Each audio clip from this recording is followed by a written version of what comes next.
वज़ीर आज़म पाकिस्तान की उर्तुगल गाजी के लिए तारीफ बाइसे फ़ख्र है। इसरा बेल्जिक।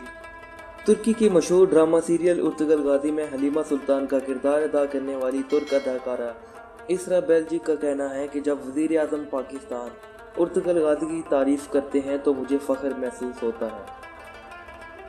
सल्तनत उस्मानिया के बानी उस्मान बिन उर्तुगल की ज़िंदगी पर बनाए गए मशहूर तुर्क सीरियल उर्तुगल गाजी के बारे में वज़ीर आज़म पाकिस्तान हमेशा से ही अच्छे ख्यालात का इजहार करते थे और उनकी इस पसंदीदगी की वजह से ये ड्रामा उर्दू ज़ुबान में पाकिस्तान में नशर किया गया। इमरान खान उर्तुगल के अलावा तुर्की के मज़ीद तारीखी ड्रामों को भी उर्दू ज़ुबान में डबिंग के बाद पाकिस्तान में नशर करने के ख्वाहिशमंद हैं।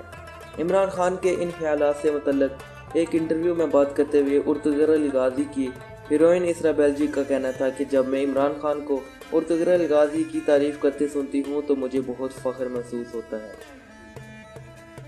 उन्होंने मज़ीद कहा, वज़ीर आज़म पाकिस्तान के ये अल्फाज कि तुर्की के मज़ीद तारीखी ड्रामे उर्दू ज़ुबान में पाकिस्तान में नशर किए जाने चाहिए, मेरे लिए हैरान कुन और फ़ख्र का बाइस हैं। ये सिर्फ कोरोना वायरस की वबा है जिसने मुझे रोक रखा है, वरना अब तक मैं पाकिस्तान के कई दौरे कर चुकी होती। याद रहे कि इसरा बेल्जिक ने पहले भी कई बार पाकिस्तान आने की ख्वाहिश का इजहार किया था।